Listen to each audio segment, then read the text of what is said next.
الحمد للہ رب العالمین والعاقبۃ للمتقین والصلاة والسلام علی نبینا محمد وعلی آلہ وصحبہ اجمعین، اما بعد۔ رب اشرح لی صدری ویسر لی امری واحلل عقدۃ من لسانی یفقہوا قولی۔ معزز ناظرین، اسلام کا نظام میراث، اس عنوان سے متعلق پچھلے دروس میں نظام میراث کا تعارف، اس کی اہمیت، ضرورت، خصوصیات اور اس عنوان سے متعلق کچھ بنیادی اصول کا تذکرہ آپ کے سامنے ہوا۔ آج کے درس میں انشاءاللہ العزیز ہم آپ کے سامنے اس حوالے سے ذکر کرنا چاہیں گے کہ نظام میراث سے متعلق ہمارے سماج اور معاشرے کے اندر کس طرح کی غلطیاں واقع ہوتی ہیں، کیونکہ غلطیوں کی معرفت کے بعد ہی غلطیوں کی اصلاح ممکن ہوتی ہے۔ تو آئیے آج کے درس میں انشاءاللہ العزیز اسی حوالے سے مختلف پہلوؤں پہ ہم روشنی ڈالنے کی کوشش کریں گے۔ سب سے پہلی اور بنیادی بات ہمیں یہ جاننا ضروری ہے کہ میراث کے باب میں غلطیاں کیوں ہوتی ہیں۔ اس حوالے سے غور و فکر کے بعد اس نتیجے تک پہنچنا ممکن ہوتا ہے کہ میراث کے باب میں جو غلطیاں ہوتی ہیں اس کی بنیادی طور پہ دو وجوہات ہوتی ہیں۔ پہلی وجہ لوگوں کی جہالت اور اس سلسلے میں علم و معرفت کا نہ ہونا ہے۔ ہماری شریعت کے اندر میراث کے مسائل کو بالتفصیل بیان کیا گیا، اور پچھلے دروس میں اس کی کچھ کڑیاں آپ کے سامنے پیش کی گئی، اور انشاءاللہ آنے والے دروس میں بھی تفصیلات آپ کے سامنے رکھی جائیں گی۔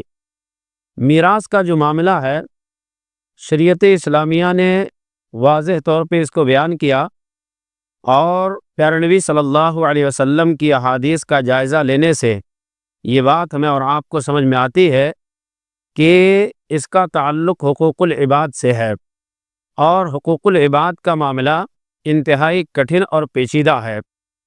اسی طرح سے لوگوں کو اس بات کا شعور نہیں ہوتا، اور لوگ یہ سمجھتے ہیں کہ اگر میراث کے اصولوں کو ہم نافذ کریں گے تو ایسی صورت میں مال بڑھ جائے گا، اور انفرادی سطح پہ ہر آدمی غربت اور پریشانی کے اندر مبتلا ہوگا۔ حالانکہ یہ اصول ہی غلط ہے، کیونکہ جب میراث کا نظام نافذ ہوگا اور میراث کے نظام کے تحت ہر حصے دار کو اس کا حق دے دیا جائے گا، تو ایسی صورت میں سماج اور معاشرے کے اندر معاشی توازن درست رہے گا۔ اس بات کو ہمیں اور آپ کو جاننے کی ضرورت ہے۔ اسی طرح سے اگر دیکھا جائے تو شریعت اسلامیہ نے میراث کے اصولوں پہ عمل کرنے کی بنیاد پہ بہت عظیم ترین فضیلت بیان کی ہے۔ قرآن مجید سورہ نساء کے اندر اللہ رب العالمین نے ارشاد فرمایا کہ وَمَن يُطِعِ اللَّهَ وَرَسُولَهُ، جو اللہ اور اس کے رسول کی اطاعت کریں گے، اللہ تعالیٰ انہیں جنت کے اندر داخل کرے گا جہاں پہ وہ ہمیشہ رہیں گے، اور یہ بہت عظیم ترین کامیابی ہے۔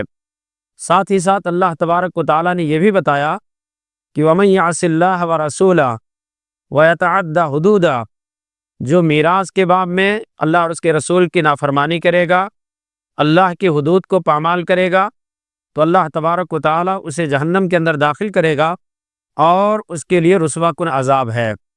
تو یہ جو میراث سے متعلق شریعت اسلامیہ نے احکام بیان کیے ہیں، اور اس کی فضیلت اور اس کو نافذ نہ کرنے کی بنیاد پہ شریعت نے جو وعید بیان کی ہے، اس سے عام طور پہ لوگ غافل ہوتے ہیں، اس بنیاد پہ میراث کے نظام کو نافذ نہیں کرتے، یا اپنی مرضی کے مطابق اس معاملے کو حل کرنا چاہتے۔ تو پہلا سبب جہالت ہے، اور دوسرا سبب ہے مفاد پرستی، منفعت حاصل کرنا۔ انسان کا جب اپنا دنیاوی فائدہ نظر آتا ہے تو اس فائدے کی بنیاد پہ انسان اس نظام پہ عمل کرنا نہیں چاہتا۔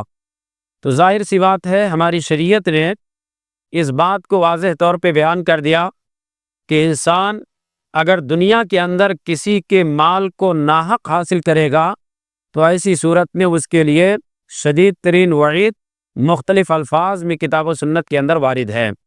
تو یہ بنیادی دو اسباب ہوتے ہیں جن کی بنیاد پہ لوگ نظام میراث پہ عمل نہیں کرتے، اور اس سلسلے میں جو غلطیاں واقع ہوتی ہے ان غلطیوں کو دو بنیادی حصوں میں بانٹا جا سکتا ہے۔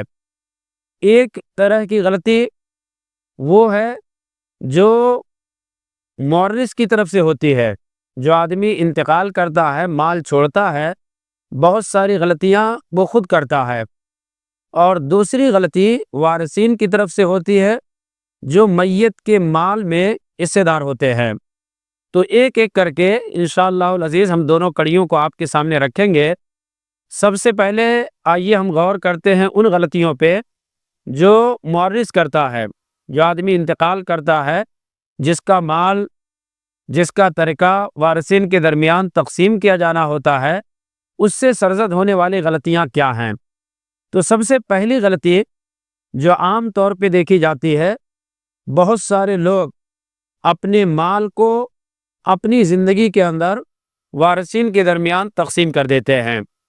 حالانکہ اہل علم نے دونوں طرح کی باتیں لکھی ہے، لیکن دلائل کے اعتبار سے اگر دیکھا جائے تو اس نتیجے تک پہنچنا آسان ہوگا کہ کوئی بھی آدمی اپنی زندگی میں میراث اور ترکے کو تقسیم نہیں کر سکتا۔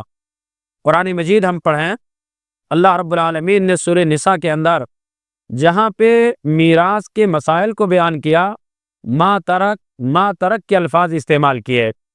اس سے یہ بات ثابت ہوتی ہے کہ کسی بھی انسان کی وفات کے بعد اس کا مال، اس کا ترکہ لوگوں کے درمیان میراث کے نظام کے تحت تقسیم کرنا شریعت کو مطلوب ہے۔ زندگی کے اندر جو لوگ تقسیم کرتے ہیں وہ بہت سارے نقصانات اٹھاتے ہیں۔ کبھی کبھار ایسا بھی دیکھا گیا کہ ایک آدمی اپنے پورے مال کو اپنے وارثین کے درمیان زندگی میں تقسیم کر دیا۔ ایک تو شریعت کے مزاج کے خلاف کام کیا، دوسرا اس کے ماتحت، اس کے انڈر میں جو مال تھا اس مال کو کا دوسرے لوگوں کو وارث بنا دیا۔ نتیجہ یہ نکلا کہ خود در بدر کی ٹھوکریں کھانے پہ مجبور ہوا اور کوئی اس کا پرسان حال نہیں۔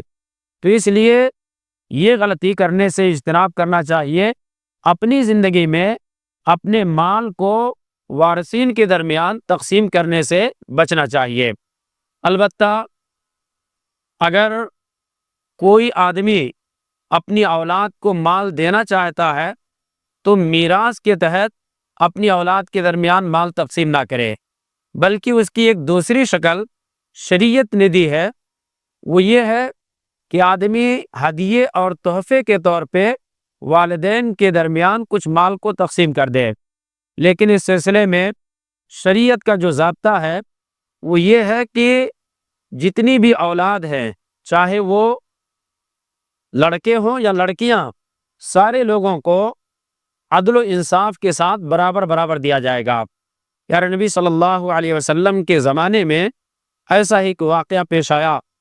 حضرت نعمان بن بشیر رضی اللہ تعالیٰ عنہ کی مشہور حدیث امام مسلم نے اپنی کتاب صحیح مسلم کے اندر نقل کیا۔ کہتے نعمان بن بشیر رضی اللہ تعالیٰ عنہ کہتے ہیں کہ ان کے والد نے ان کی والدہ کی اصرار پہ کوئی چیز انہیں ہدیہ اور تحفے میں دیا، اور ان کی والدہ نے کہا کہ اس کے اوپر پیارے نبی صلی اللہ علیہ وسلم کو گواہ بنا لو۔ حضرت نعمان بن بشیر رضی اللہ تعالیٰ عنہ کہتے ہیں کہ جب میرے والد پیارے نبی صلی اللہ علیہ وسلم کے پاس پہنچے اور یہ قضیہ سنایا کہ میں نے اپنے ایک لڑکے کو فلاں چیز ہدیے میں دیا ہے، تو آپ صلی اللہ علیہ وسلم نے پوچھا کیا تم نے اپنی تمام اولاد کو دیا؟ تو انہوں نے کہا نہیں۔ تو آپ صلی اللہ علیہ وسلم نے فرمایا اتقوا اللہ واعدلوا بین اولادکم فانی لا اشہد علی جور، اللہ سے ڈرو، اپنی اولاد کے درمیان عدل و انصاف کرو، میں ظلم کے اوپر گواہ نہیں رہ سکتا۔ یہ حدیث ہمیں بتاتی ہے کہ اگر کوئی اپنی اولاد کو ہدیے یا تحفے کے طور پہ کوئی چیز دینا چاہتا ہے تو تمام اولاد کے درمیان مساویانہ سلوک کرے گا، اور کسی کو دیا کسی کو نہیں دیا یہ عدل کے منافی ہے، یہ ظلم ہے جسے اللہ کے نبی صلی اللہ علیہ وسلم نے منع کیا ہے۔ اسی طرح سے اور بھی بہت ساری غلطیاں ہیں جن کو انشاءاللہ ہم اگلے دروس میں آپ کے سامنے پیش کریں گے۔ اللہ تعالیٰ سے دعا ہے کہ اللہ رب العالمین ہم تمام کو خاص طور سے مورث ہونے کی حیثیت سے جو غلطیاں لوگ کرتے ہیں ان غلطیوں پہ شریعت کی رہنمائی کیا ہے اس کو ملحوظ رکھتے ہوئے شریعت کے نظام کے تحت ہم تمام کو عمل کرنے کی توفیق عنایت فرمائے. آمین. صلی اللہ علیہ نبی. السلام علیکم ورحمۃ اللہ وبرکاتہ.